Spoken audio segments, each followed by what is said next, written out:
Hello, I'm Andrew Lindsay and welcome to The Essential One. The Essential One programme is a series of vidcasts where my guest chooses a song which they feel epitomises a particular genre or style. May not be a classic, may not have even charted or even been played on the radio. If you're not passionate about music, I'd turn off now. So, tonight's guest is a local DJ, has been for many years, has been involved with the rave scene, a local, more recently with the mod scene and various other things in between. He's very well known in the Peterborough region. Tonight I welcome Julian Roberts. Good evening, how are you? I'm fine, are you? Yeah, I'm fine, thank you. So, your song, which is going to epitomise acid house. Well, the song I'm going to choose is Summer of '89 by Shades of Rhythm. It's off the Frequency album. It's their first album which they produced back in 1989. Okay, so right, as they say, back in the day. Back in the day, right? Just Okay. about started. Any ideas where you first heard the song and where were you? I was given the LP by one of the lads from Shades of Rhythm, and they had 7-8 different tracks on the LP, but this one track stood out. It's like an underground track. Yeah. It wouldn't be the obvious one what most people would have chosen, but it's a track which you can play now and it will still have the same feelings as it did then. Yeah, I mean the tune is obviously very of the time. Yes, yeah. And that kind of thing. So you didn't actually buy your copy? No. I was given it to me. It was given to me by one of the boys because I was DJing at the time at a club called Nicky's or Attic in the city of Peterborough, where I live. Oh, okay. And you were playing there on a regular basis? Yep, every Friday night. It used to be the Acid House night. There was just me, Rayan, who was part of Shades of Rhythm, Dave Allen, who now lives up north, Casey Tucker and a few other boys. Yeah, it was a really, really good club. Okay, and I'm assuming then you've danced to this tune in your time? Or? I've danced to the tune many a time. In behind the DJ booth and out the front? Or? And out the front. As we sort of, like I was DJing, then got asked to be one of their dancers.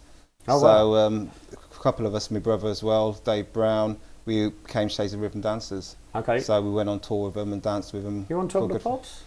My brother was on top of the pots, but wow. I was on the video Sweet Sensation. Oh, We went to the south coast. There's a little island, and it was a nice hot day, and we dressed up as clowns.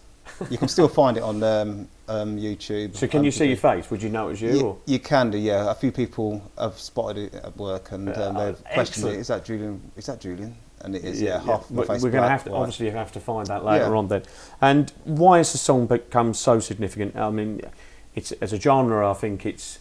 I don't know if it's a little dated now, but it kind of brings back really good memories for a lot of people. Of which I'm going to have a visual one here. So I don't know if you can see that nice and clearly. This is Julian's T-shirt from the time. Yeah, nice original T-shirt from 1989. Brought in. I think I bought it in Andy's Records. Oh wow! In okay. Peterborough. Would you have been wearing that and possibly these jeans? These are Joe Bloggs. The Joe Bloggs jeans, very notorious of the time. Big flares at the bottom. Yeah, I'm going to have to put them up to the camera. So bear with me a second. I mean, look at those. Big flares. Used to have in summertime people used to wear wallaby shoes. Yeah, I remember them.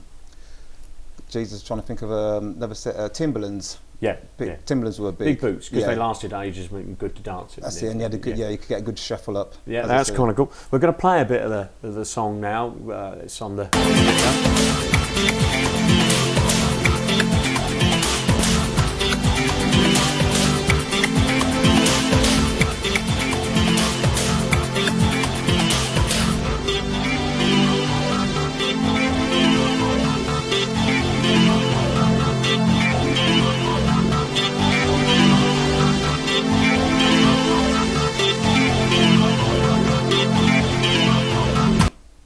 So there we are. We had a little bit of the song there.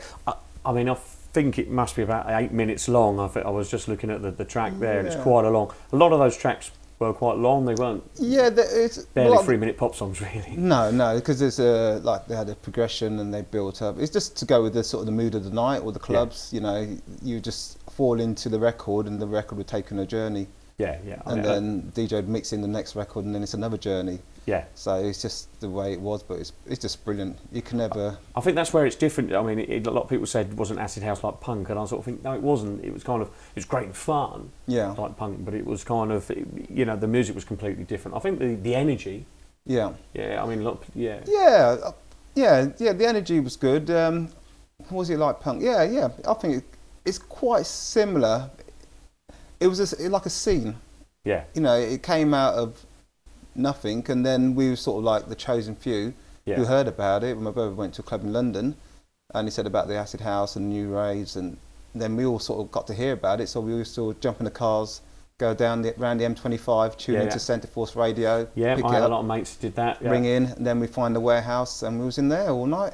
So obviously you knew the artist. You obviously saw them play? Yes, yeah. Yeah, some big crowds? Yeah, danced with them, played with them at the Astoria in London. Did any outside ones? Dare we mention illegal ones? there was Shades had their own little illegal one down the embankment in Peterborough back in 1989. It should have been a little barbecue, which turned out to be about 600-700 people. Okay, cool. And they got their hands slapped by the council, but you know, everyone was happy about it. But it was a brilliant time, lovely night. I think it was. Back in the day. I hate to keep saying that, back in the day. Yeah. But I mean, yeah, it was all kind of new and exciting and all that sort of stuff. Yeah, so, it was coming together of everybody. You know, it didn't matter who you was. It was like you're just one big family, and everyone was there to dance and party and just be friends, and then see each other at the end of the night. I'm going to have to cut you short. I imagine we could rabbit on all evening. We could go, yeah. So we're coming up to time. We'll be adding the song to Facebook, and this video obviously to Facebook. I'd like to thank Julian for giving us some of his time and coming in. Cheers, Andy, and thank you for interviewing me. That's absolutely fine. So if you'd like to be a guest on The Essential One, write some comments on our Facebook page and put forward a song and a genre. Ideally, it's going to be something we haven't done already, so that's up to you. So, as they say next time, we'll see you next time. Thank you very much for watching The Essential One.